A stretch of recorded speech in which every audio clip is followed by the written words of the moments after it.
Hello, everybody, and welcome to Silverline Silver Sunday on our first Sunday in July, July 5th. Happy 250th birthday to Americans everywhere, right? Tom, we're going to get to the conversation you and I were talking about just before because I still can't believe it. I've got a fan on here.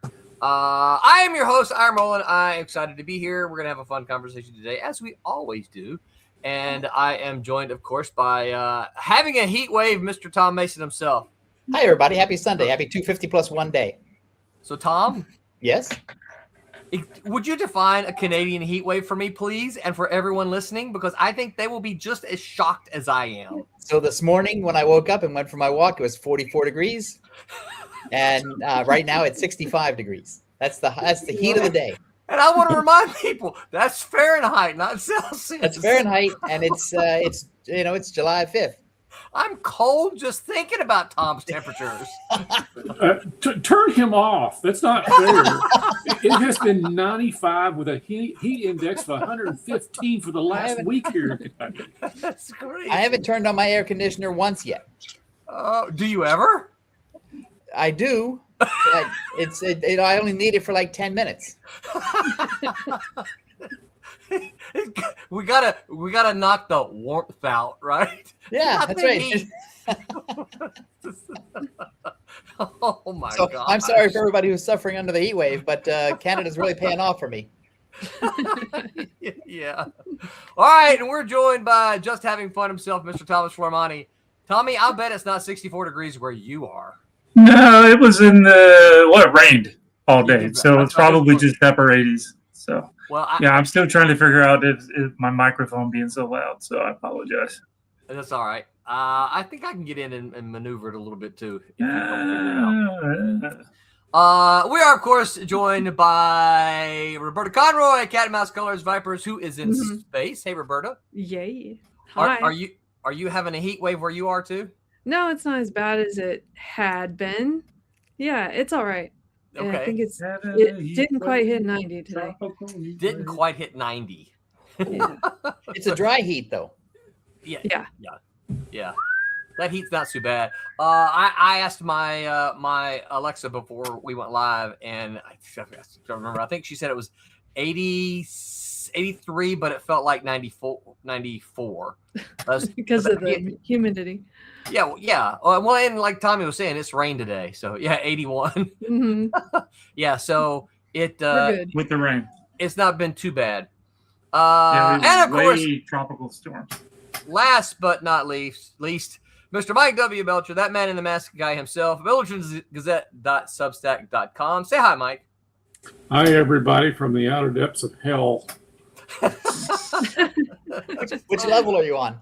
Yeah, no kidding. I feel like we've been on the bottom layer for a while. So it's like, give me a little bit of rain, give me a little bit of something, but get me out of this heat. So are you in the flat part or are you in the mountain part? We're in the flat part here in central Kentucky. Oh. So we've definitely, when you're looking for shade, it's sparse.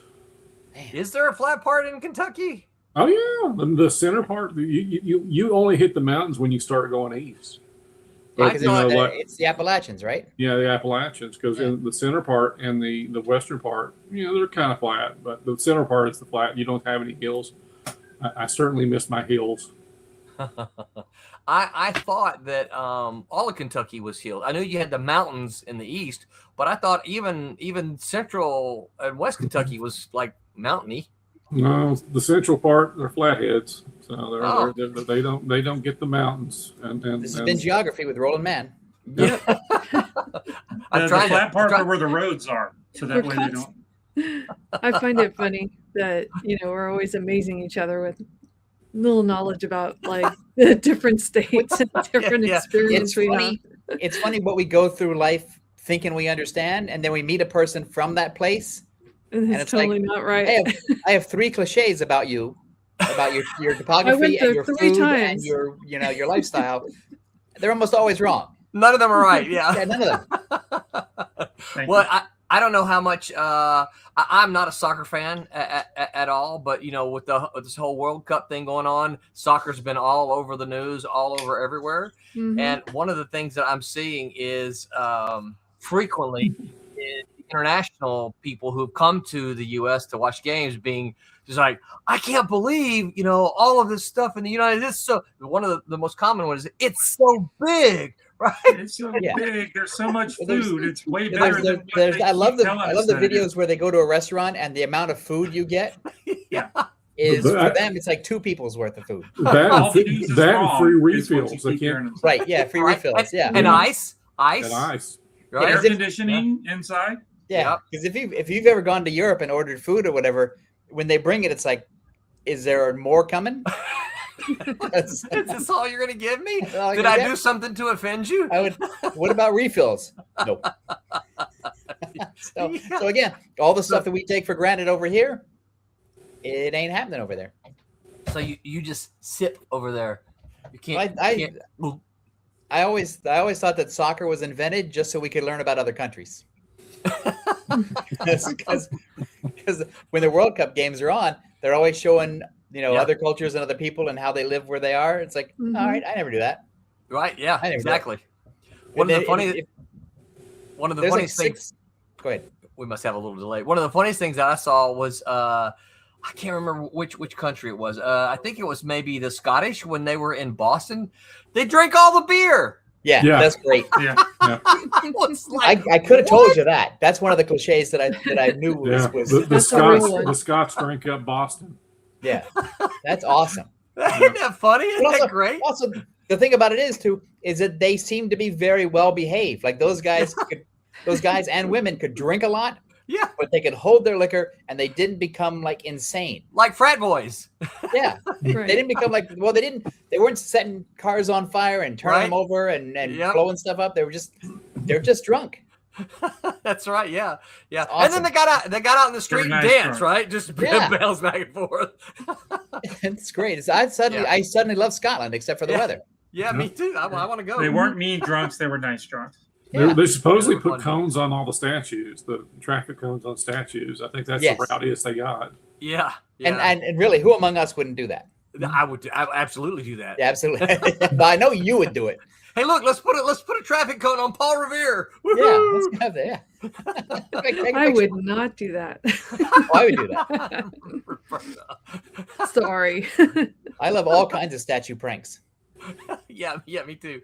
All right, we got a bunch of comments here. Matt likes comments, says, "Hey everybody, what's up, Matt? Thanks for hanging out with us tonight." TK O'Neill, what is up? TK O'Neill, she says, "Hey, 65 degrees sounds amazing." Yeah, I good don't to want to rub see it you in, here. but yeah. Hope you're writing lots of stuff. K Animation Art for Fun says, "Ooh, what's K Animation?" Matt likes comment says, "We reached a heat index of 45 degrees Celsius on July 1st. That's 113 for the Yanks. Oh my Ouch. gosh, that's in No. Canada too. Yeah, that's on the East yeah. Coast. Yeah, So the middle part. Canada would have been ready for the Scots Yes. We have an emergency reserve of beer. because it gets so cold up there. You don't got anything else to do. Nothing to do. You just you drink syrup out of the tree and there's beer. I can see all the Canadians now tapping into the trees. Yeah. Just That's, drinking. We get their fix. that's why they invented metal straws. Mhm. Atris Doc says, "Full house. Hey everyone, what is up, Atris? Thanks for hanging out with us as always." Yeah. Tom, car flipping is an expression of team sports passion.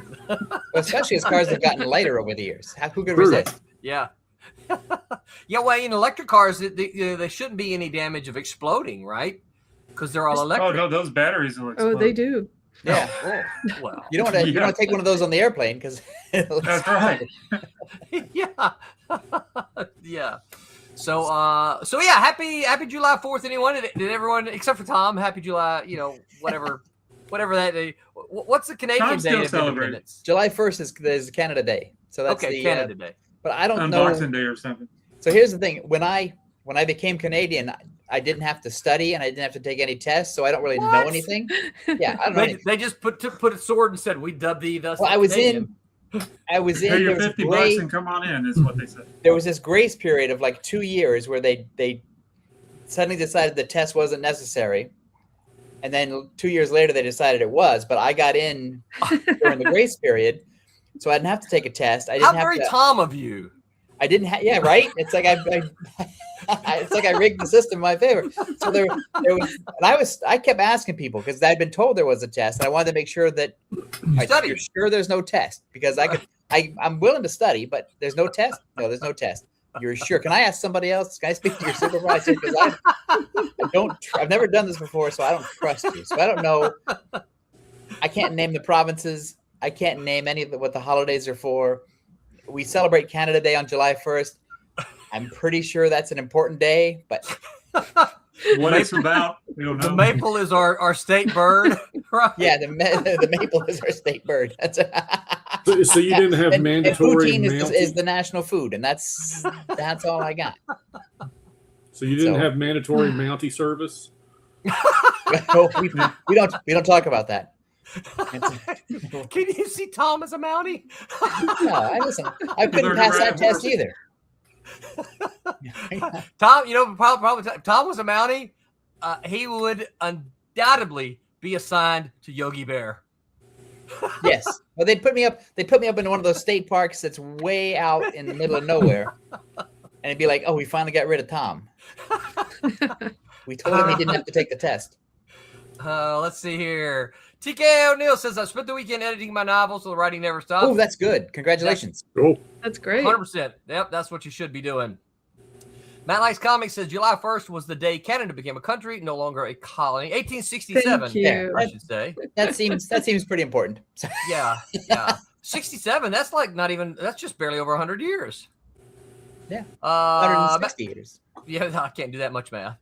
I live in the capital, Ottawa, and the fireworks had to be canceled due to the heat. Oh my gosh! Yeah, And we never here's would have the thing. canceled In December in Ottawa, it'll be like a Probably million careful degrees for rain, below though. zero. a million degrees. We have Yeah. we have heat waves all the time, and fireworks happen, and we Yep. just do our best. Yeah. The only reason you would conceivably cancel them if you had a really major drought, right, and everything Yeah. was extremely flammable. Yeah. But just some heat, nah. Well, the Set 'em great thing off. about California is you just shoot them out over the ocean. Yeah. And so it's the ocean takes care of it for you. So did any of you see any fun fireworks? Nope. No.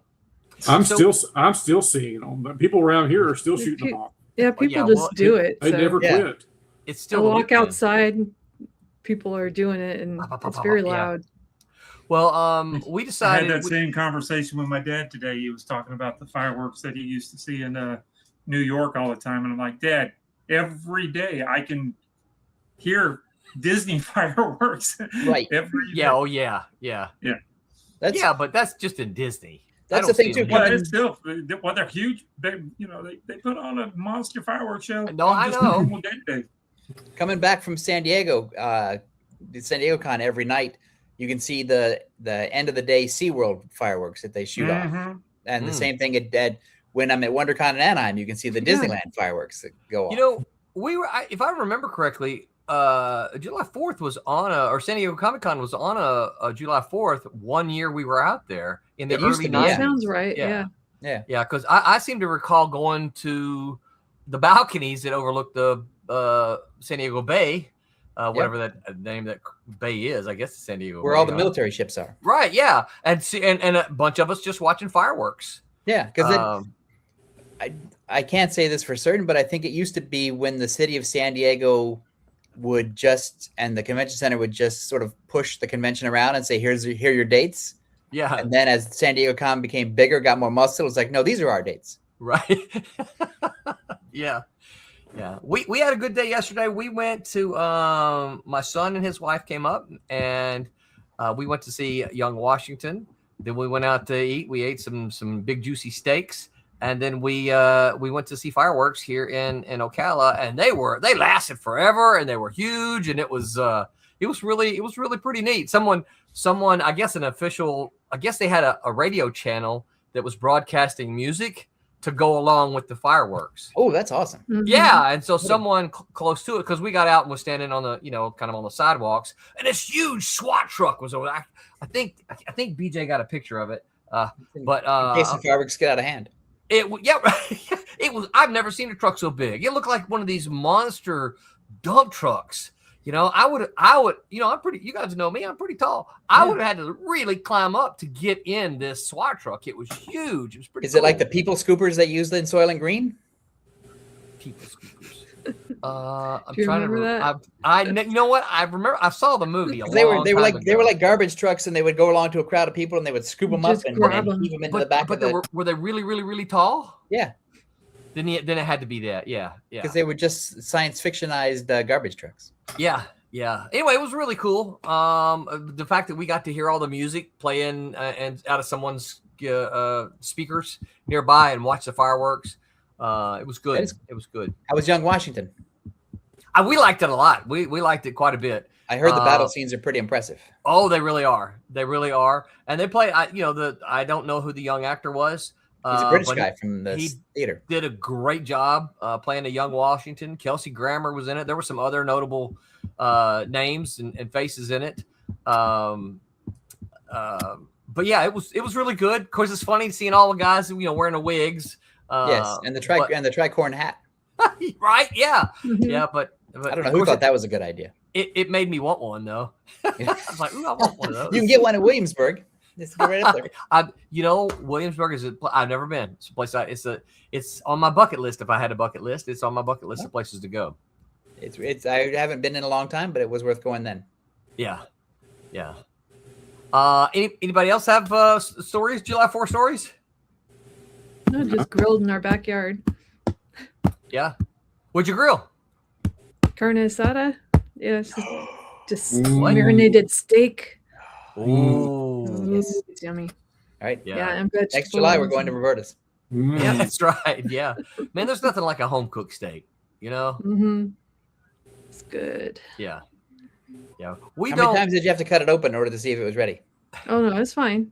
All right. Because my dad would cut it open like 30 times. Yeah. Yeah.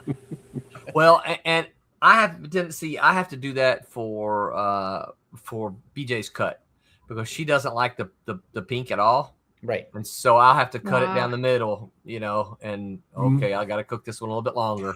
Mm-hmm. Yeah. Matt Likes Comics says, well, the heat created a severe thunderstorm. Oh, that's win-win. Yeah. Okay, the weather for for the win. Stay tuned for sports and news. That's right. Oh man, some of my You guys ever watch Whose Line? I watched clips of it. Who's Line? Oh man. I see little bits and What's one of my favorite comedy things. But every time they do the news, right? There's one of them does sports, one of them does the weather. That's just Right. some of most hilarious stuff. I liked it much better once Aisha took over. Yeah. I think she's really funny. Yes. Like Drew Carey almost kind of took it seriously. Yeah. And you can tell she's totally in on it. Oh yeah. Well, she gets out there and does. Well, I guess he did too, but she seems to get out there and do skits with them more often than he did. Drew looked like he got mad sometimes when they were trying to be too funny. Yes. Or Maybe when he they made did. fun of him. He always seemed to behave like he was the dad. Yeah. And they were misbehaving children. Yeah. And she was more like, these are my friends. Yeah. better attitude. Yeah. Any news before we move forward? Ooh, I've got a little show and tell.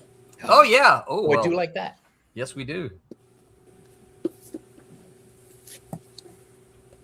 It's Oh the no, John you Burns got book. it! I want one. Mhm. Ted Gummit. Look at that. Oh You my lucky goodness. dog. I got completely lucky on this because even though I hit the pre-order, Amazon said I wasn't going to see it until September. Wow. And I just happened upon Barnes and Noble in Lexington, and here it was. And so I canceled Mr. Amazon, and That is Mhm. fantastic. That's great. Because you should have kept the Amazon order and then just resold it for like $1 million. well, right. they're going for almost 200 on eBay. Yeah, there's because they're selling out. It's Yeah. people want it. Look at some of this. I mean, Do you like it? I've gotten through the first 2 books. Now I've read it when he was releasing it for free when it was still in pencil form. Look at that. Yeah. He's That still, looks cool. he's still got it. It is Yeah. absolutely beautiful, and I think it fits our topic tonight because this is a comic Yeah. and it's not a TV show. It Right. really Yeah. it reads, and I'm really reading it. You could tell the differences in Byrne's narration of the events opposed to Claremont's, which, Claremont's point of view of the X-Men was very, with a good narrative of characters and plots. And Yeah. Right. this is action. This is boom, boom. This is Kirby style action with Nice. a great little, it's like, hey, what if Jean Grey didn't die? And these are the different ways that it could have gone. And like I said, it just, but it's beautiful. It is beautiful. And you just Nice. you just can't pass it up. I mean, Yeah. I was so giddy when I found it. Yeah, Matt That's Likes great. Comics says awesome, and David A. Scooteris, how is the Byrne book? Hey, I David, hope we thanks answered for- that. Yes. Yeah, thanks for hanging out with us. Because the great thing, the thing about this is it's almost like what we were talking about last week about the story in the gutters. It's like the people who are going to buy it, know so much about the X-Men that we don't need a lot of that stuff re-explained to us. Right. No. So Yeah. if Byrne is go just from jumping there. in, and new people can catch up, but old fans, all of us boomers, can go like, I already know about Storm, I already know about Cyclops, I already know about Wolverine, I already know about Nightcrawler. It's Right. 1, 2, 3, go. Yeah. yeah. And that's exactly what it is. It hits the ground running. I mean, this is the whole genesis of this story is amazing. Somebody on his forum challenged him. Do you think you could just draw something without worrying about how somebody would ink it? And this was the image. This cover image was what he drew in pencil, and then he thought, well, I'm going to draw another. And then he drew another. Yeah. And before he knew it, he had 22 pages of a first issue, and he didn't have anywhere to show it. So he sort of started showing it for free, and he wasn't going to ink it. He wasn't going to color it. And it was just presented 32 issues. He did 32 That's issues crazy. That's a lot of books to That's do. that's 3 years of monthly production. If you Yeah. do a monthly that he schedule. did completely for free, and had he had just brief little conversation with Marvel with the idea. He had no intentions of publishing it. He wasn't going to give it because he had complete reign. No, there was nothing. And him saying it's fan fiction, Marvel couldn't do much because he wasn't selling it. Now, granted, we all know he probably back ended with the art. I know he sold the art for some pretty good coin. Right. But at the He was same doing time, he was doing it at paper. He wasn't digital. right, he was, he's still doing those pencils, and people were inking these things, and people were putting these books together. And I thought it was funny that they would put them up on print-on-demand sites, and they'd be up for about a week, but they'd fulfill orders before somebody struck them. And so there are actually a lot of bootlegs out there with the black and white art, the pencil art. Isn't that crazy? Yeah. Yeah, but I mean, kudos to him because whether it's deliberate or not, that's a great marketing ploy. Uh-huh. To sort of get people excited about it. To do it for free, post it, have people take it down off the site in ink pages while it's in production, and then have all the bootleggers try to bootleg it, and then it just rolls into, well, now I want to have the whole thing in a book. I don't want a monthly comic of it. I want a book of it. Yeah. Yeah. Well, we've got 2 more volumes to look forward to after Because this. if it was a monthly comic, I don't think people would care. The fact No, that it's a yeah, big book is everything. Yeah. I'm Yeah. right there with you. I think the notoriety of just Byrne, just as a creator, as anybody that knows Byrne, having Right. this kind of a book out there, and now it's kind of authenticated by saying, "Here's Marvel's logo on it."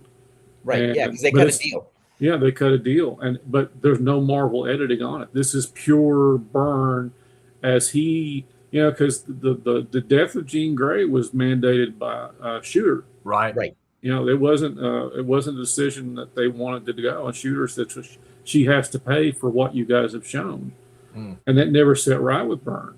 And so this right here is Or he me. rectifies it. So Or what?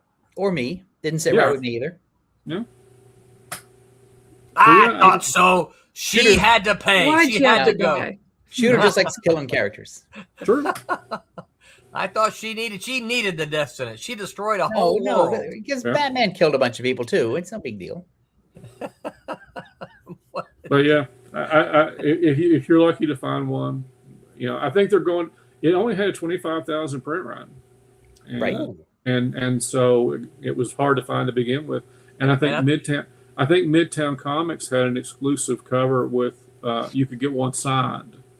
Aren't they going back for like a second or third printing? They're already, going for a aren't they? second printing, another Yeah. 25,000. So that's Yeah. probably what mine was going to be in a couple months. Mine was going to be a second printing, but this one's a first. Nice, Mike. So, Sweet. When your son sells it as part of your estate sale, he'll be very happy. exactly. That's the way I looked at it. Yeah. You don't think about it yourself anymore. You're thinking, this, Hey, will go this to is for somebody. you. I'm This gonna is put for I'm you. gonna put a post-it note on it to tell you how much it's worth. Yeah. Don't give it to the thrift shop. So don't give up on. There's a lot more out in the wild. From what I've, when I did the search on Barnes and Noble, there was quite a number of them that had copies. It's like, All right, I'll be back in a minute. I'll see. I know, exactly. yeah. I was So like- if you got a Barnes and Noble, go for it. So, we're talking about John Byrne. Have you guys ever heard of this one? I know Mike has. This is I didn't even know this existed until a few years ago, and I was up at Pikeville, thanks to Mike, and I met Wayne Osborne, and apparently there was a 6-issue miniseries that John Byrne drew completely. He just drew 6 issues, and I'd never heard of it.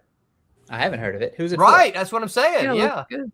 Yeah, Uh, you know what was funny? What Wayne told me, and this is something John did a lot of PR for this. He did a lot of marketing because he knew he was the one to be the selling point. But he had a standing offer at the time. Not only was he doing commissions, but he actually offered people, "You pay me for an issue, I'll draw the issue." Yeah. Yeah. And Wayne, was a person that he was friends with Byrne, Yeah. and also he bought art off of Byrne, and so he decided to take him up on it. Yeah. It's like, I've always wanted to do a comic. You're my favorite artist. Tell me what to do. Yeah. And 6 issues later, you've got FX. Yeah. That is sweet. Isn't it though? Yeah. I've got It's interesting because I wonder, like, there's so many artists. Like, we always talk about how many great artists that we love don't have work anymore. yeah. And it's like John Byrne found a way to make it work. Yeah. Yeah. He'll draw your comic if you pay him enough. So bring it on. Mhm. And he'll do X-Men fan fiction that'll eventually be turned into a hardcover book. It's like Yeah. Which is just he crazy. pivoted when other creators that we know don't seem able to do that. Yeah. And what was crazy, Wayne said that, he'd wake up in the morning and he'd have a page, and then by the afternoon, he'd have another page.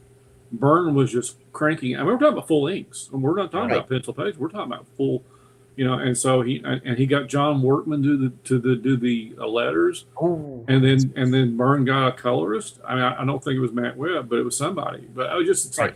it was just everybody. It's like, oh, okay. yeah. But because the thing is, if you're hiring Byrne to do your comic for you, a Byrne approved letterer and a Byrne approved colorist. Yeah. You can't go wrong.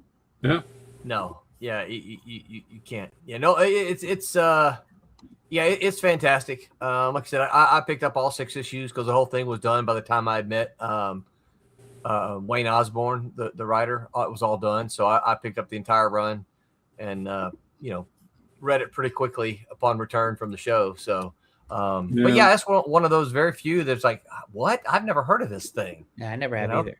Yeah, IDW published it, and there's a sequel, but Byrne didn't have anything to do with the sequel. So Right. Oh, okay. Yeah.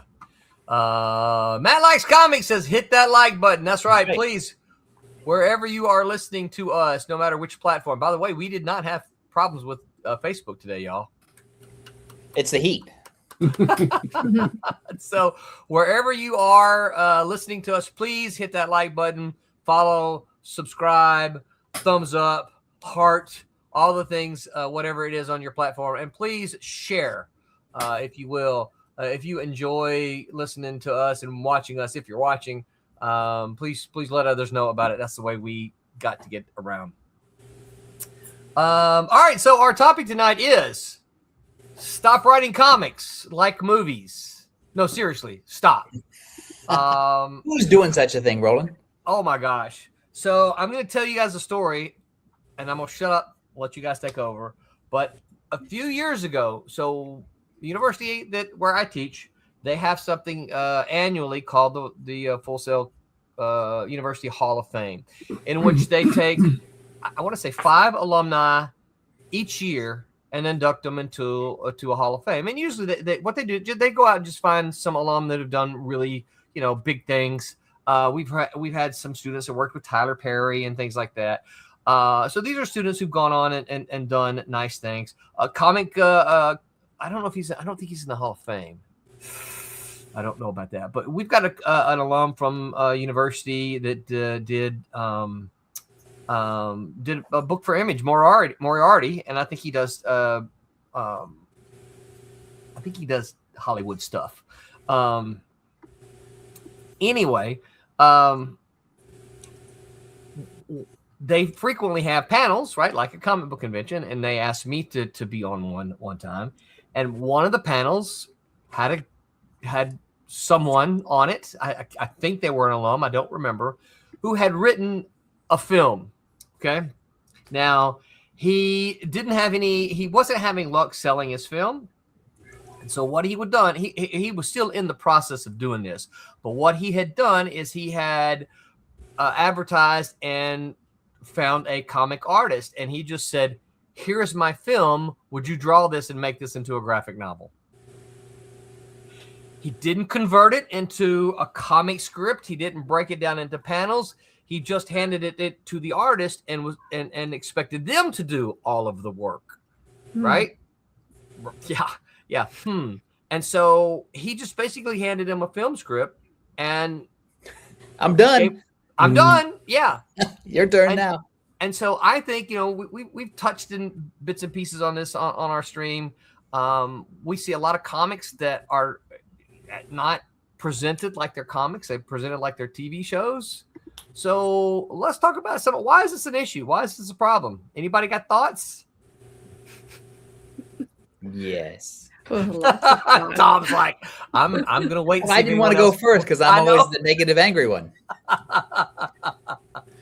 But I think people either don't understand or don't want to understand the difference between comics and movies and TV shows, and because comics are unique. Yes. In the service, the entertainment service that they provide. We're similar, but we're not the same.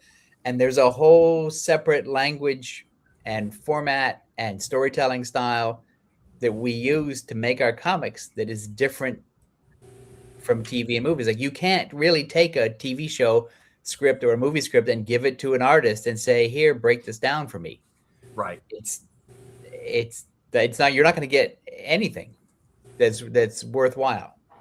And so I think that it's a problem because more often than not, especially new people, like not Marvel and not DC, but like new people and indie people, I love them, but a lot of them are just taking their movie script that they think is going to be a big hit, turning it into a comic because now they want that comic to get optioned for a movie. And then, by the way, here's my script.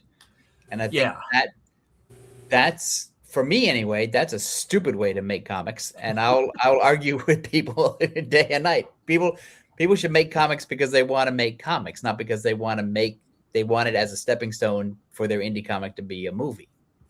Yes. Because a comic is on its own. I don't want to read a comic and at the end of it go, "Well, this is just a movie." I want to read a comic and go, "Well, I want to read the next issue because this is really good." Yes. So I had someone one time tell me they had just read the new Cat and Mouse, and they said, they said, "Oh, Roland, I really enjoyed it. I thought you did a great job. I felt like I was watching a TV show." And I'm like, that hurts. That's not a compliment. They No. thought it was. No. So It's like you've gotten this level, this tier of acceptance if you made it to TV or. This comic is so good, it's almost a TV show. Right. It's so insulting. And Roberta suggested they meant it as a compliment, right? They were suggesting the things that they were saying was a compliment. But I'm like, well, that hurts. It's not a TV show. I think a lot of people don't. I mean, more people know more people know movies and TV shows than know comics. So to them, they see everything as a stepping stone to, like, I read this is a great book. I could see it as a movie. Right. Yeah, Like, so yeah. it's- Yeah. Well, I have one direction to go with that, and that's if you're a fan and you like something, you want everything you can about it. Yeah. Yes. So it's kind of like, okay, well, I want to see the movie if they have a movie. I want to see the TV show if they have a TV show. If they have, a figure, I might want to get the figure. It's like it's all in there depending on your level of interest. But if the movie really sucks, you don't have to dislike that character anymore. You're just like, well, that was bad. Right. And move on. I mean, we still like Green But- Lantern, even though we got that movie. But you don't get that grace with comics. If it starts taking a turn, you're just like, okay, I'll go to another story. Yeah. TK O'Neill said, people hear the word script and immediately think TV. They think a script is a script. I say that as someone who has since learned the difference. Yeah. Yeah. It's a script. You can make it into a movie or a TV show or a comic. You don't have to do Yeah. Here's a script. Do with it as you please. right. Wait. I think one of the other issues, I think one of the other issues I have is I hear so many people say, here's my comic. I wrote this as a proof of concept to sell to Hollywood. Yeah, I'm out. Yeah. I mean, me too. It's like I have zero. If that's what you did, I have zero interest in your comic book. Right. Because I think I talked about this the last 2 weeks in a row. I'll talk about it again. Is if you look at Mike Belcher's comic, Man of the Mask, which you can get, see his check his URL right there. You can tell when you talk to Mike about it, as we have, it's from the heart. These are characters that he lives and breathes. This is a thing that he wanted to do his own way. And if somebody picks it up for a movie or TV show and makes Mike a millionaire, fine. That's not why Mike did it. No. And Mike keeps plugging away at it because he's got a story that he has to tell. Yeah. And to me, that's the difference. The difference is he has to tell a story. He wants to tell a story as opposed to, I want to see this as a movie. Oh, yeah. The motivation is different. Motivation is completely different. And I write it like a comic book.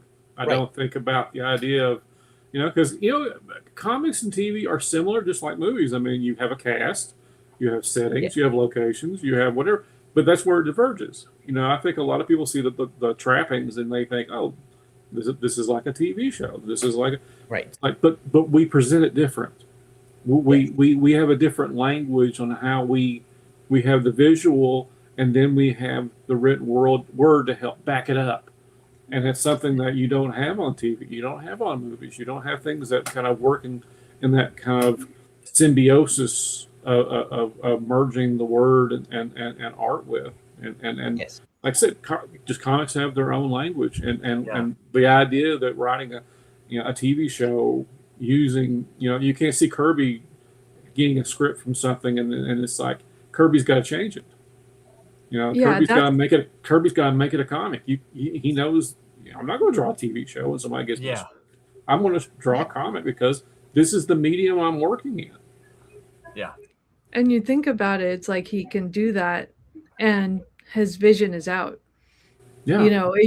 You try to sell it as a TV show and all these other people start stepping and weighing in and changing and restricting, and it's like it's not what you wanted. It can't be. Yeah. This is not going to come across very good, I don't think. But there's this great Frank Miller wrote this great intro into Bone, and I'm going to share it here. Mhm. Let's see, share, because Did he write it and then Klaus Janson fixed it? so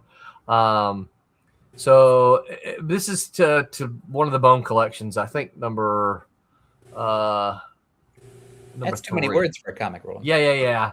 Mhm. Anyway, so he's going blah blah blah blah blah blah blah blah blah blah As blah Frank blah. does. Okay, hold on. Right here.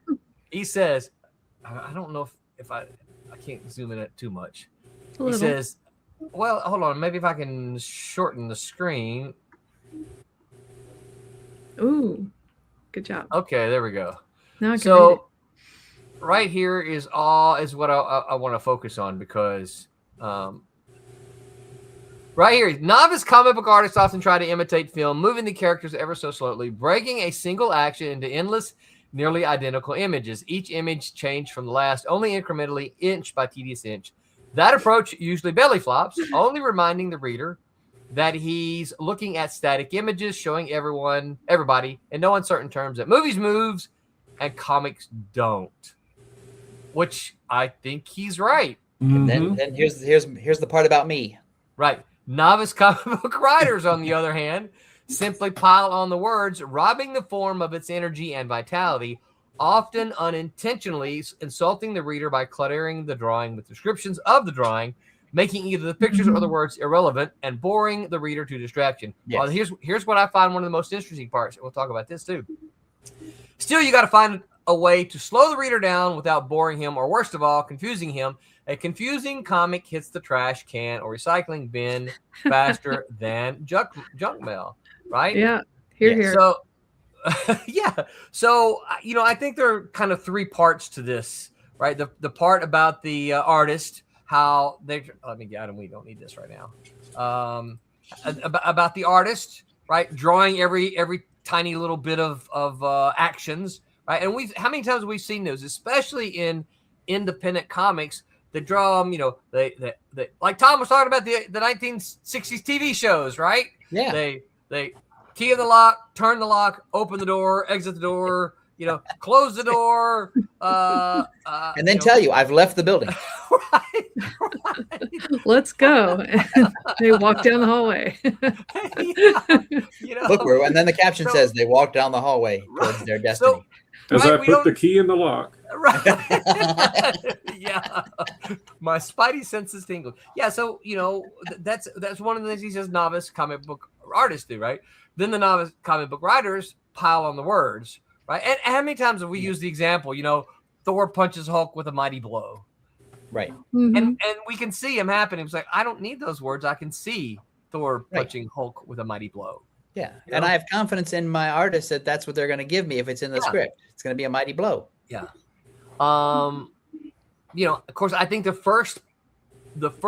novice writers, the novice artist points to the whole film, and he says that, right? It usually belly flops, reminding them that movies move and comics don't. All right, but here's the part that I want us to talk about for a minute, right? He says you got to find a way to slow the reader down without boring him, or worst of all, confusing comic, blah blah. So he doesn't explain why you have to slow the reader down. So that's what I kind of want to talk about. Why do we think? I will help you with that. Yes, please do, Roberta. Jump in. Why do we have to slow the reader down? Because you are used to reading quickly, watching TV and movies, and you go through in kind of a speed read fashion. And think of the impact of a 2-page spread, right? You don't get that in TV. If you did, it's momentary. Unless you're pausing your TV, you're not appreciating half of what's going on you're absorbing it, but you're not appreciating it. Right. And the comic, you see it and you're looking, exactly as the artist intended. Yeah. Yeah. And so you can appreciate all the different spots that, action is happening. Because I agree with that, because if you're looking at a double-page spread of Spider-Man swinging across New York City, there's a lot to take in. And if you're looking at a Kirby double-page spread, holy cow, there's so much going on. So many ugly people in the backgrounds and in the corners of the pages that there's some stuff from from his issues of the Demon where he's got monsters everywhere, and you gotta sort of gotta take it in. You gotta soak it all up. And then some artists, as we know, like to hide things. Yeah, it's even better. We're always, and some of them, it's like the really good ones, when there's a really good collaboration between the writer and the artist, they've put stuff in there subtextually that we might glance over if we read too fast. Right. And so because it's a comic, we can sort of go back and go, all right, I see what they're doing. Right. I know I see what they've done. And there's tons of guys and women. I'm using guys as everybody. People. Thank you. Creators. Creators that do this. And it's very satisfying. Yeah. Yeah. We love to look for Easter eggs, right? We love to look for those things that tell us a little something different. And then we argue about them indefinitely. Mhm. Yeah. Gives Yeah. you something to talk about. Yeah. Yeah. Yeah. Anybody else have thoughts on why you slow the reader down? Well, it's absorbent. It's pacing. You Mhm. when you're trying to present your story, how fast are you giving your story to them? How fast? I mean, you want them to make sure that they aren't getting the nuances, or they are Yeah. getting the nuances. Yeah. So I remember back when we very first started streaming, and Peter Clinton was able to join us on the regular. Pre-baby. Pre-baby. Mhm. Yeah. One of the things Pete said, we were looking at some of his art. I think Roberta was probably coloring it, and we were looking at some of his art at the time. And we were, oohing and ahhing over it. And he said, somebody said something. He goes, yeah. And he goes, I want Roland to put some good words on there. Right. And we all laughed about it. Ha ha ha. I'm going to only pick the bad words. I'm not going to use the good words. And someone asked him why. It might have been me. I don't remember. And he said, I spent a long time drawing that. I want people to look at it. Yeah. And it didn't hit me until later. And I talked with him. He goes, yeah, if you don't have any words on there, they're going to look at the picture and go, look at it and go. He goes, but if there are words on there, they stop, read the words, and while they're reading the words, they see the picture. And then they're also going to look at the picture. Right. So But it slows them down. The words slow them down. But there's also a way that the words can add impact to the page Yeah. without duplicating the action. Mhm. Yeah, and there's also a good, if your letterer is attuned to what you're doing, the letterer can help focus the eye on maybe something in the picture Right. that Yeah. isn't pointed out. And Yeah, it's like, absolutely. okay, I'm going to put the balloon over here, so we'll catch that he's doing something with his hands. Right. Or, like I said, it helps again with the pacing. Yeah. Yeah, Also, absolutely. because here, if it's a double page spread, the letterer can arrange the balloons in sort of a pattern, almost like invisible arrows, to Yep. sort Right. of pull your eye around the page Mhm. Yeah. and get you to focus on what the writer and the artist want you to see. Yeah. So, And that's the most unique element of a storytelling that Yes. comics are the only ones that really can hold that direction. Yeah. Your eye goes from here to there, and you Yeah. think at the speed that you are told. Basically, it's like Yeah. this is interesting, this is a little bit something I want you to focus on and take time to stop and do it, and it's all married with all of those decision making to make that pacing happen. Yeah. And it's fascinating. Well, I think one of the things, and Roberta touched on it, I think one of the things that is unique to comics is, so if you watch television or if you watch a film, you consume it, excuse me, you consume it based on what the director has determined, right? Right. Or like Roberta said, unless you pause it, right? But Mhm. but it is delivered to you based on how they want you to consume it. You can't make an hour and a half movie 2 hours long, right? They might, right, with a different cut, but you can't. Right. You sit there and you consume it the way they have designed it to be. A novel, it's just, I like novels, but a novel's just words, so you read it based on your pace. A comic, but the five of us can take the same comic and read it, and I would dare say all of us would have a different time. And I'm not talking about how fast, right? But all of us would have a different time because we're all going to consume it at a different pace. Roberta might stop on all the double page spreads and go, "Ooh, look at all the colors!" Right? I this might should be a night scene. I might.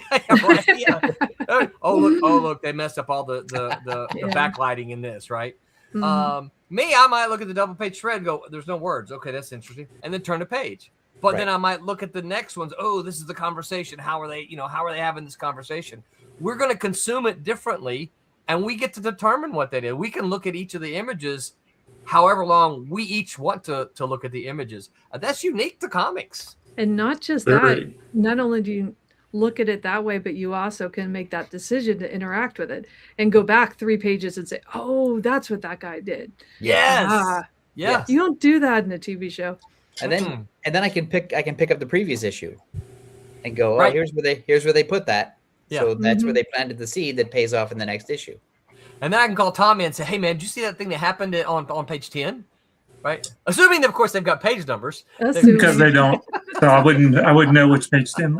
I can't count. Also, I Are think.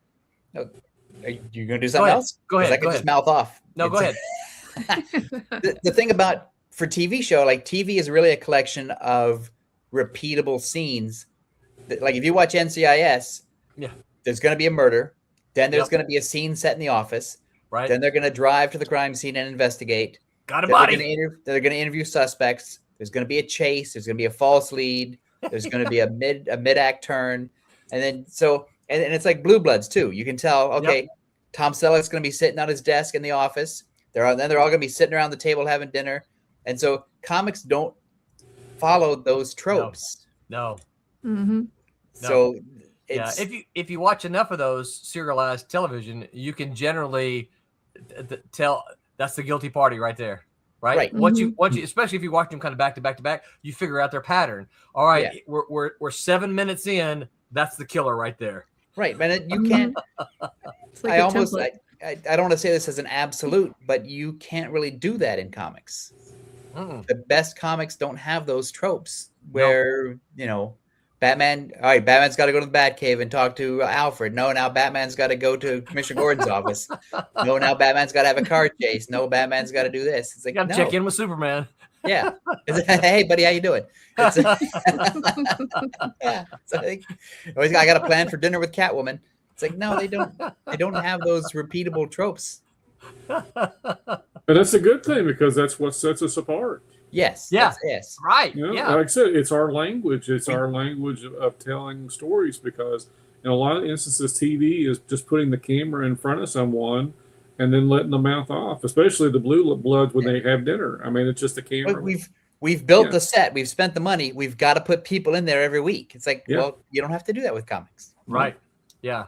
Okay, I don't know what the show is, but David X. Gutierrez says the guest star is always the villain in SVU. What's Oh yeah, SVU? Law and Order SVU. Oh, Yeah. okay, Oh. yeah. Yeah. Well, and Yeah. the same is the case on. I know that for NCIS, we'll be watching it, and BJ watches more television than I do. But someone will come on and she'll go, "He did it." I'm like, "Why do you think he did it?" She goes, "Because he's a popular character on this other show." And I'm like, Yeah. "Oh, okay, Because Mhm. in NCIS, there's only two suspects. right, yeah, Yeah, they make it easy.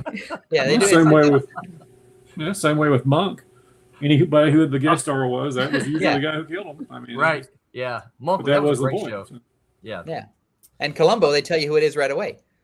right. Mhm. Well, we noticed too on. We've been watching Elsbeth. Have y'all seen Well, that's a Elsbeth? good Columbo type show. Yeah, it's funny. I haven't. She's a great character. She's funny. Yes.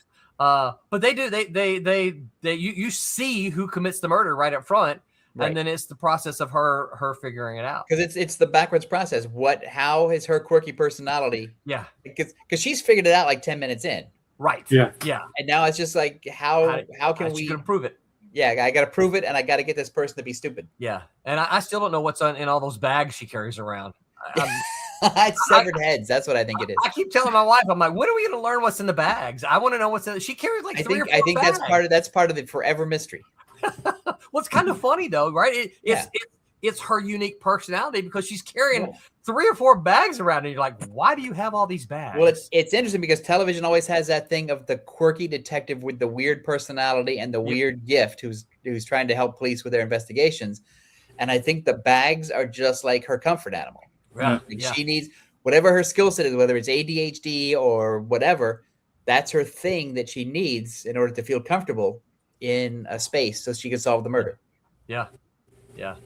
Got a question here. TK O'Neill says, so what are your thoughts on comics that are tied to larger worlds, like a short story that's tied to a larger novel universe? What do you guys think? Like a tie-in to a larger world. So the comic first, No, Or- it sounds to me like there's a novel that or exists. the novel first, and and then then, the comic is a tie-in to the novel. That's what it sounds like. yeah. I mean, I'm generally out because it's a pre-existing thing and not a comic. I'm more Yeah. interested in the thing as a comic, starting from a comic Yeah. and unfolding the world that way. If you create a big world in a different medium, like movies or TV or books or whatever, and you want to bring it back and have a comic book be an extension of that world, that's fine. Yeah. I'm sort of not interested in it because at my stage of life and at my age, I'm more interested in seeing it start at the comic book level. Yeah. I don't need it as an alternative. I would perfectly read. I'd be fine reading the book. I'd be fine watching the TV show. I'm just sort of out if it's also a comic. Well, I think I'm the opposite of that. I'm perfectly fine with it if it's something that I really took to. If the novel made an impact to me personally, then I would like to know whether or not the comic inspired, a variety of different artistic direction from that world. Yeah. And it Well- may have inspired it, or they may have just been trying to, ride on the coattails of the idea of the book, and that's that. And it really depends on the treatment. So I'm the one that will give it the read. shot. Yeah. You're the I'll give audience. it the shot. I I got- mean, I am the T- audience. Yeah. TK says the comic is a smaller story that isn't in the novel, just tied to the same world. Well, I watched The Expanse, which I love, Hmm. but that came from a book, Hmm. which I don't feel the need to read because I love the TV show so much. Right. And then they also did like the next season as a comic book, which I also don't feel the need to read. So I'm Yeah. sort of like, to me, The Expanse exists as a TV show that I love, but I don't need the original book, and I don't need the comic book extension of it. So that's Yeah. I'm the non-consumer of that Yeah. particular thing. Yeah. You're a I'm not purist. mad that they do it. I'm just sort of Right. out as Yeah. target. I think I think it sort of depends on maybe what that smaller story is.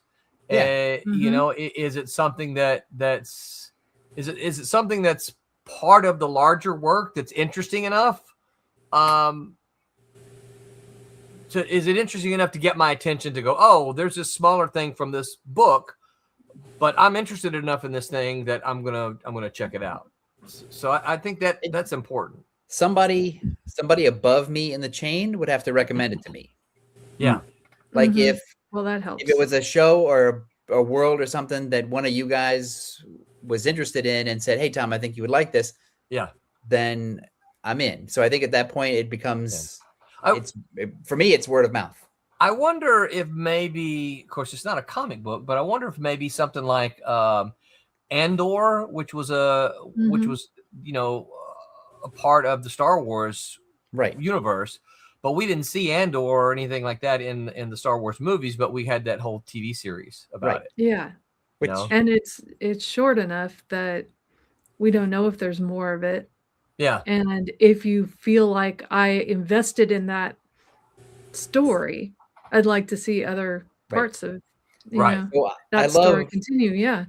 I love Star Wars and I also don't like some of the Star Wars movies, Yeah. but I loved Andor. Yeah. But I don't need to read the Andor comic. Right. However, Yeah. my favorite Star Wars comic, I forget who wrote it. I think it's Jan Sternad, but it might be somebody else, is about the two goofball stormtroopers. Oh, yeah. You seen the movie? Yeah. I forget their names. It's like Clyde and Courtney or something like that. Right, where right. They're just goofballs. It's like Yeah. now I'm interested in that because that's like it doesn't Yeah. necessarily continue, but it takes these two idiots from the Star Wars movie Yeah. and gives them an adventure. Right. I'm in for that. Yeah. Mhm. Yeah. Now, was that a comic or a book? Comics. Yeah. It was a comic. I don't remember. I've heard about it, but I never read it. So It's hysterical. It's funny, but yeah. it's still true to Star Wars. Yeah. I'm not the Star Wars nut that Tommy is. I like Star Wars, but Houston, let's see. Houston, Texas Dave says if you write a good book, you might get a following of readers. People have their preferences in authors. In the visual comics, it's a melding of story, visual, and art. Yeah. That is Yeah. right. Yeah, you buy a book, you buy a novel because you like the writer. You buy a comic, you might buy the comic because the writer. You might buy a comic because the penciler. You might buy it because of the inker. You might buy it because of the colors. You might buy it because of the letterer. Right? Maybe in that order. Mhm. Yes, Different orders. What good John Workman comics do you have? Well, I have some, and I can mention them, but I couldn't list you off his body of work like I could, a writer or penciler, Right. But yeah, I am a John Workman fan. Well, the good thing about John Workman is you can cheat because usually if there's a Walt Simonson book, usually John Workman's working on a Walt Simonson book. And this is where that's the body of John Workman work I can point out is any of the Walt Simonson stuff. Well, it's like Ken Bruzenak and Howard Chaykin. And right. It's like, those guys are joined at the hip most of the time. Right. And that's kind of nice, right? Because you kind of expect that. Yes. Well, because from talking to Howard depends on Bruzenak to bring certain things. It's like Howard knows that, well, I can leave this for Ken. Yeah. And he'll and I'm sure that Simonson does the same thing with Workman. Yeah. And I know that a lot of pencilers will do that with inkers as well. Yeah. And inkers will do that. I've seen conversations between Tommy and Roberta. So I know that, Tommy will do things saying, hey, I know Roberta's got this. So I think Byrne and Terry Austin had the same sort of thing for a while. Yeah, I think so too. Matt Likes Comics says, in our house, there are inevitable Office Space jokes when Gary Cole comes into the office on NCIS. Yes. That's right, because they need to, McGee has to do the TPS for him. Yes. Who's Gary Cole? I don't know who Gary Cole is. He's the new guy who replaced Mark Harmon. Goatee. Oh, yeah. Okay, yeah. He's the new team leader. Right, gotcha. Okay, yeah. Don't you know anything about TV, Roland? Probably not near enough. No. Put BJ on. We'll talk to her. Right. She's in there watching. I saw her watching something. I said, "What is that?" And she's been watching The Good Wife. And that's a really good show. Well, that's what she says. And I'm like, and then she said something. I'm like, oh, well, why did you start it without me? She goes, it's like 15 years old. I'm like, oh, okay. Yeah. So she's like, I've seen it before. I'm just rewatching it. All right. David A. Scooteress has a good question here. Is Watchmen the greatest example of how to use the comics medium to its fullest? You mean how so? What are the criteria? Pacing or I'm assuming this because the greatest example, right? I'm assuming in all aspects, right? Because we've been talking about, comics aren't movies. So is this the greatest example of how to utilize the comics medium as a comics medium? Until you get to the last disappointing issue. I was going to say, if not, what is? What do you think are some of the greatest examples of a comics medium? Kirby. Anything? Yeah, anything Kirby or Ditko did. I mean. Well, okay, so Kirby and Ditko really took advantage of the form. Yeah. I'm going to make people mad. I know. Showed you what was possible. My problem with Kirby is his writing. I just don't think Kirby was a very good writer. Yeah, but you're looking at the wrong stuff. Yeah, the visual storytelling is what we're talking about as far as what can comics afford. I don't think so. I think we're talking about the full picture. The greatest example of how to use the comics medium. That has to be the full picture. All aspects, right? Yeah, it has to be all aspects. Like the Doomsday Clock or the panel sequencing, how it's kind of very formulaic. I mean, Watchmen's a great example of comics. Yeah. I don't know if it's the. Yeah. I just I hate to blanket it that way. I mean, I do too, because I think you can say Howard Chaykin's American Flag, those first 12 issues are a really great example. I think you can say there's tons of Spirit stories that are really great Eisner examples. Stuff. Yeah. Because Eisner could also write. Yes, he could. I sent you a graphic, Roland, on something that Eisner has about timing and panels. Okay. I mean, we're talking about how to utilize the comics language and what do you show and how how does it measure out? Yeah, I think Buscema's Avenger stories. Yeah. Simonson's. I got all kind of images here now. You can look at people are sending me the Star Wars stuff. You could look at Simonson and Thor. You could look at Simonson and Manhunter. You could look at. See, I think Simonson is a good example. Yeah. I mean, they're just Wrightson maybe. There's tons. There are tons of people who just. Oh, this, I've got- this is good, Mike. Yeah, that comes from his graphic storytelling book, and all Eisner's instructional books are fascinating reads, even if you're not an artist, because if Yeah. you're really wanting to see the virtues of comics storytelling, because that one is the best one I could find online, but there's another one Yeah. that compares actual film to panel work Yeah. and trying to show you what you would show in film opposed to what you would show in a comic. I couldn't Yeah. find that one, but I've got it in the shelf in the other room, Yeah. but I wasn't going to get up and try to find You, it. But Yeah. you could say Milton Caniff's Terry and the Pirates. Yeah. You could, I think Hugo Pratt's Corto Maltese. Probably some Mobius stuff. Yeah. Oh, yeah. There's, Yeah. there's just tons of folks. yeah, the craft of Yeah, comics, if you can see that, I mean, there's just so many great examples of why we all fell in love with comics. Right. Yeah. Yeah, Matt, that's kind of what Matt likes comics. Says Kirby was a good plotter, but only a mediocre writer. He stated the obvious too much. And that, Yeah. that's kind of what I was trying to get at. Mm-hmm. I mean, I think Kirby's storytelling, bar none, is at the top, but I just didn't feel that in the stuff that I've read. I just don't think he was that. The thing is, I forgive a lot of that stuff because there's so Yeah. much energy and movement in the page, and so it's exciting to see it. Yes, it is visually exciting, 100%. Because I've seen movies that are like Mad Max Fury Road, which is really like Mm-hmm. has like 7 words in it. It's all movement. The dialogue is sort of like, okay, we're going over here. Nope, we're going over there. Nope, look out, run away. And so it's not great dialogue. However, it's a great movie. I've got to get this Star Wars stuff for my son and then read it before I give it to him. Yeah. Just tag and bink, right? That's is it. What? Yeah. So Yes. yeah, David A. Scudero mentioned it. Thank you, and David. and then private messages me in Facebook. Yeah. Tag and bink. Robert Bland Jr. says, "Hello, folks. What is up, Robert Bland Jr.? Good to see you. Thanks for Mhm. hanging out with us." And he says, "I would think you would want to weigh all of it from the story itself to the art." Yeah, I Yeah. agree. Yeah. Yeah. I think We- that's I what we're do. saying. But I don't like, it doesn't have to be perfect. Right.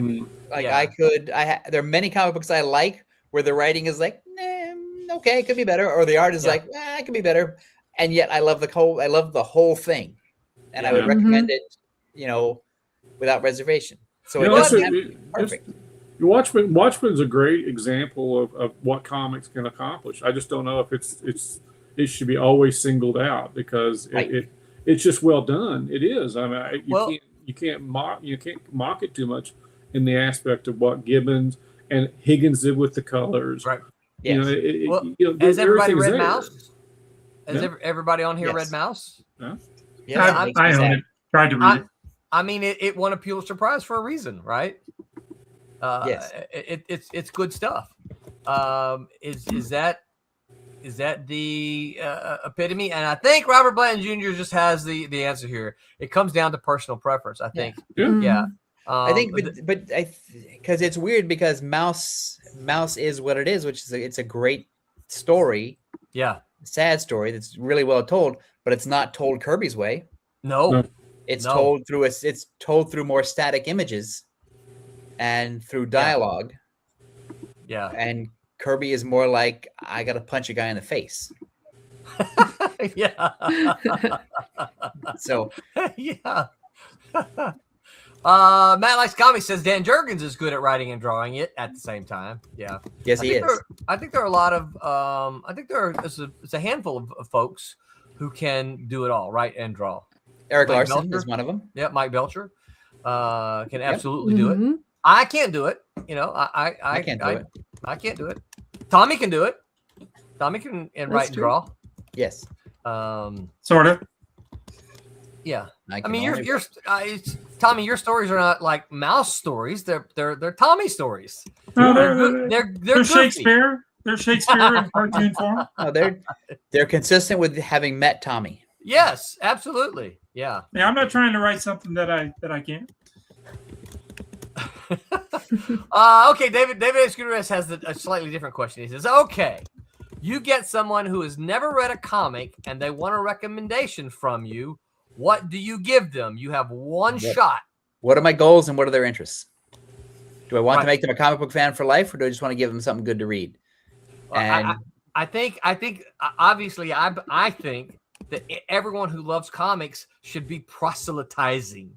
And for those of you who are like, wait, I know that word, but I'm not sure what it is, spreading the gospel of comic books. I think we should be trying to convert people to what we love, right? Right, but there's So stuff that that's I love. That's what I'm going to put there, Tom. There's stuff that Now I what do you love, give 'em? but I wouldn't recommend to people because I know they wouldn't like it, and that would ruin the experience for them. So it's like I don't think Watchmen would be for most people. I don't think Watchmen would be no, one it's of my not a good top. starter give comic. that to Dark somebody Knight that- Returns is not a good Yeah, starter I don't comic think it's a either. good starter comic either. Yeah, if it's a kid, If- then it's the first volume of Bone. Yeah. Mm-hmm. Does it have to be a kid? I'm just saying. I'm just categorizing where Yeah. it would fall. Because I love Bone. If it's like a middle grade student, Yeah. then I would go with one of the Raina Telgemeier books. Yeah, I know the name. but Especially, the- and this, the I know titles this sounds escape me horrible, right especially now. if it's a girl. Yeah. Because those really resonate, Mm-hmm. and Yep. she uses the form really well. And so Bone and Raina's work, and then so now we're at what, Teenage Boys. Yeah. Mm-hmm. I would suggest Batman Year One. Yeah, Mm-hmm. Yeah, that's a good one. Yeah. I think that's a really good. Like, if you don't like Batman Year One, you're not gonna like any other comic, really. No, Right. no. I think. Because it's different than Dark Knight Returns. Dark Knight Returns kind of, you need a little something going into it. But Batman Year One, I think you can enter on it, and it tells you everything you need to know about Yes. Bruce Wayne. Mm-hmm. There's Mhm. no kind of guessing who these characters are. It's unfolding in front of you, Right. Yes. in over the period of the 4 books. And so I think it's a great book to give somebody for a first time. Yeah. Yeah. Yeah.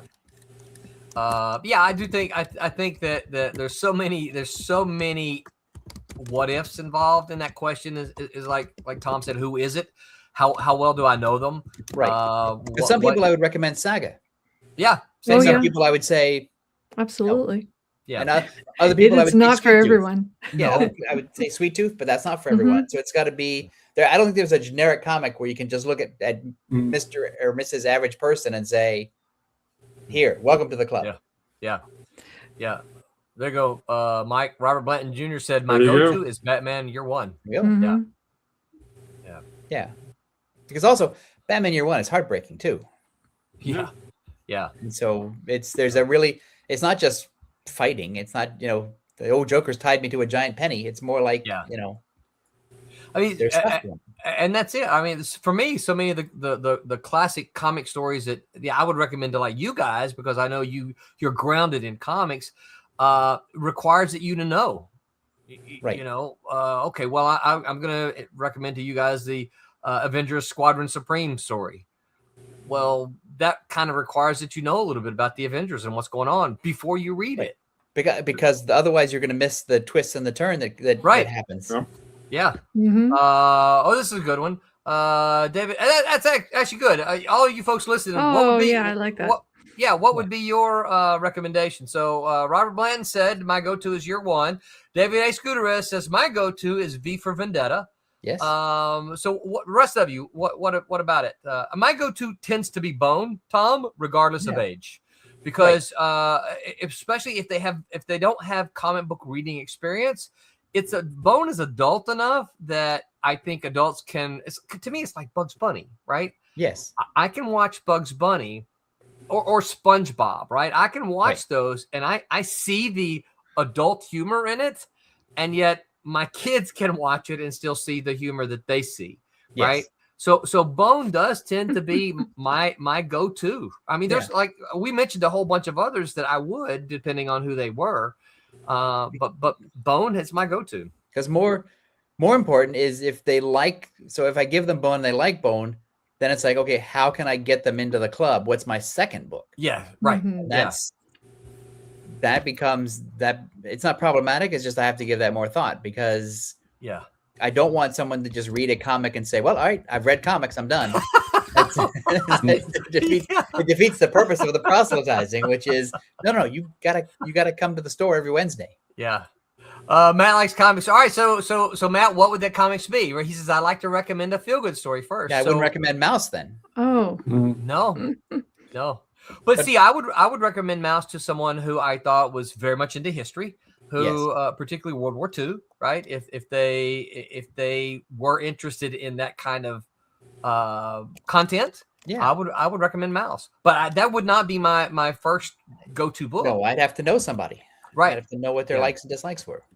Yeah. Because also the thing is too, if you give them Mouse and they love Mouse, aside from Mouse 2, there's not really another book that you could go, okay, if you like Mouse, you can't. There's no way to follow it up with because there's no other Pulitzer Prize winning books. Well, there's Persepolis. Yeah, Persepolis is not as good though. Have you read it? Yes, I like it. I like it, but I learned a bunch of stuff I didn't know, and again, because I don't know anything, it's like, oh, all right, well, all my stereotypes are wrong about Iran.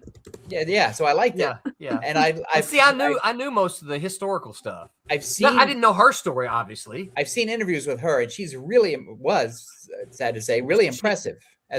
She just recently passed. Yeah, but unfortunately, she understood comics. She said the best thing she said, or the greatest thing I think she said as comics, is that. The interviewer asked her, how she wrote the thing, and said, "Well, I drew the things I didn't know how to write, and I wrote the things I didn't know how to draw." There you go. That's everything to me. That's great. Cool. Yeah, right. That's fantastic. Good admission. Yeah. So I fell in love right then, because that's one of the greatest quotes about making comics I've ever heard. Yeah, you know what? I've never read anything written by her other than Persepolis. Me neither. Yeah, I'm assuming that there's more work that she did. But well, I think she wrote at least one more book, and then she became a filmmaker. She made movies. I didn't know that. Yeah, I do know that. Have you seen I haven't. Have you ever seen the animated version of Persepolis? No. There is an animated version of it, but I've never seen it. Yeah. Again, if I've read it as a comic. I agree. Well, I'm out. Okay. I will confess here. I've never seen any of the Watchmen stuff. I haven't seen the Watchmen movie. I haven't seen the Watchmen animated stuff. I've read the comic. I enjoyed the comic. I've never seen any of that, and I'm not really that interested in it. What? You should at least try it to see why, what you you should thought. see the movie. But why? So why do you think I should at least try it? So we can argue about it. What the hell do you think? Yeah, we can't talk about it. Okay, Yeah. That's a fair point. I'll give you that one. Yeah, the movie's pretty good until the end, and then it gets all Right. wonky. Well, the comic is really good until the end too. The giant space whale comes in and says, Yeah, "Hey, look, they I'm didn't know here." where they were going. Feels that way. Mhm. Matt Likes Comics does say, I currently recommend the new Teen Titans from 1980 or a small series like Inferior 5. David A. Scooter says, Roland, the Watchmen TV series is solid. Yeah. So, and that's a pretty good, recommendation there. Robert Blunt Jr. said, that is like the go-to for folks who enjoy Batman. The novel is Wayne of Gotham by Tracy Hickman.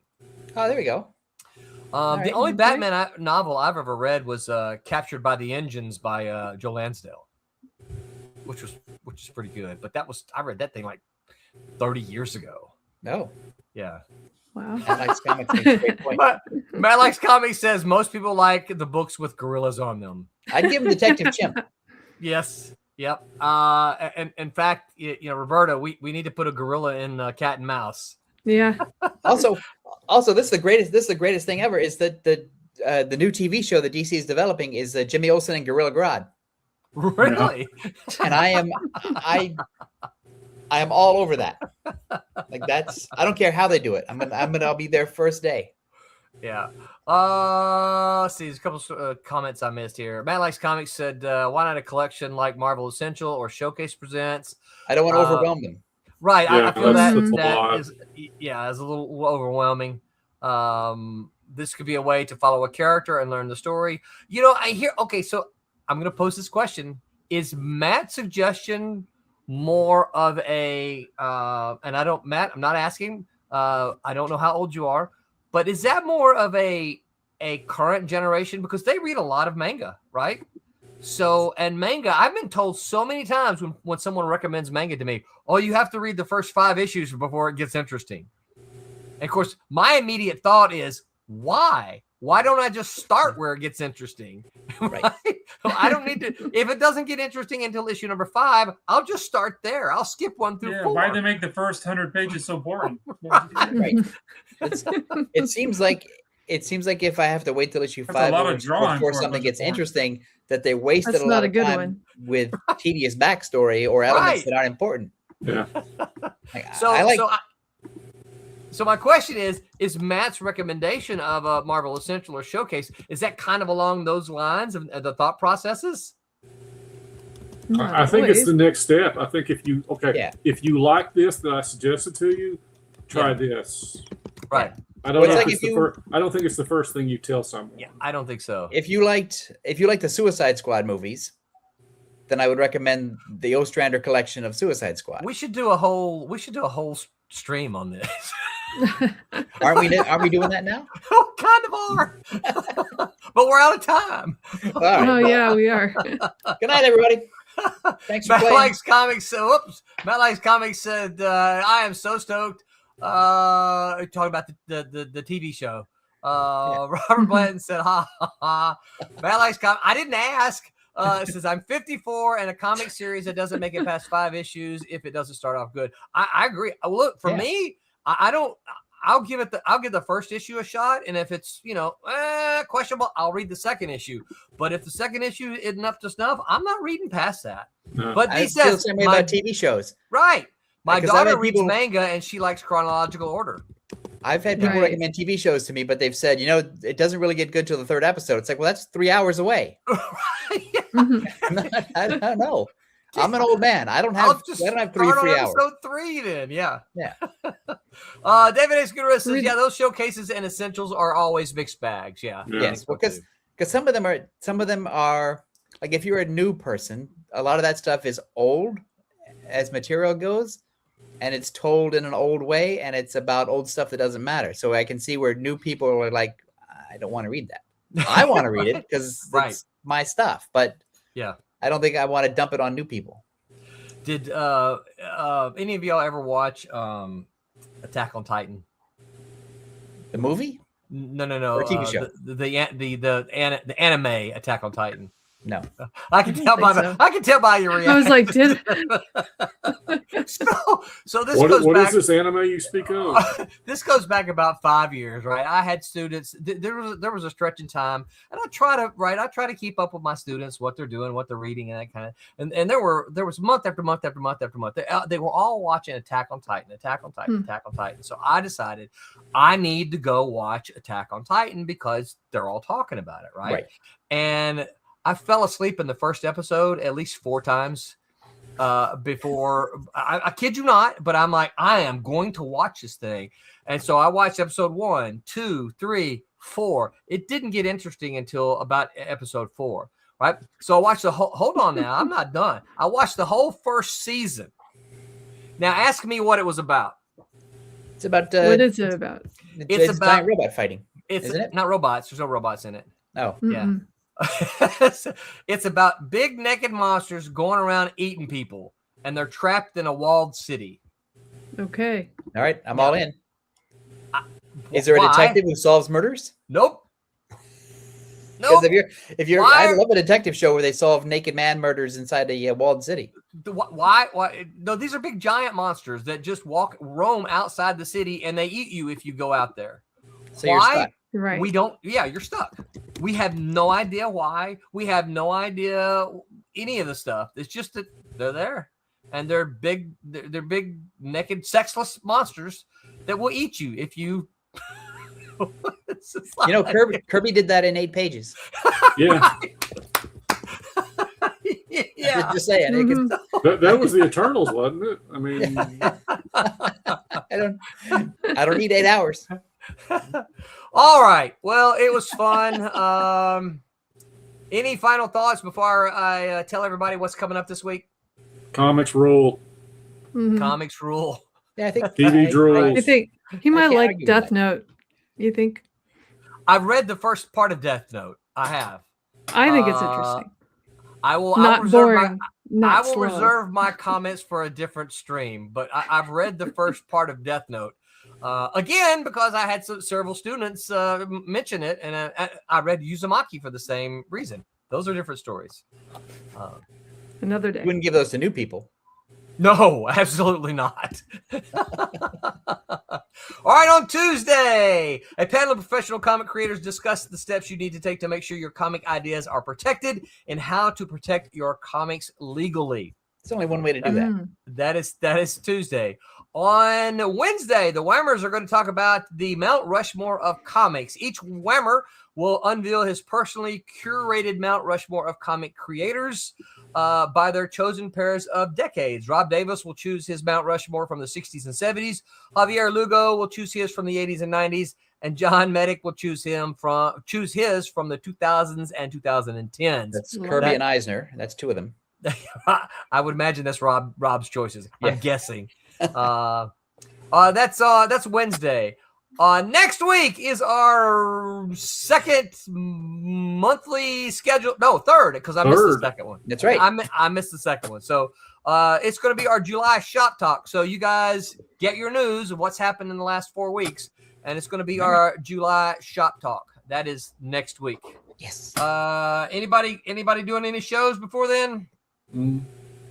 Tom, when is San Diego Con? You're going. San Diego Con is, I believe, Good. the week of the 20th, 23rd, somewhere in So- there. So of if this I'm month. going to send you something not to Canada, I need to go ahead and get a package off to you.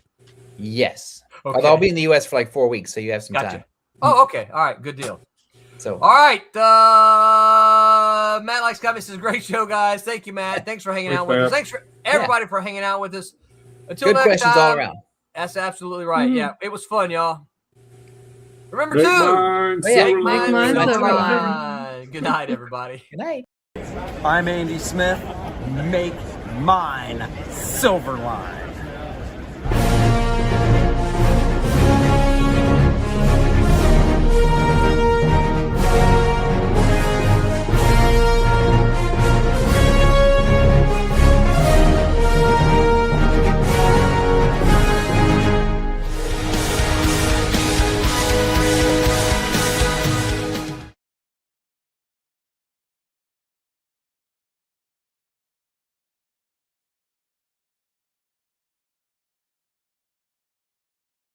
Ah.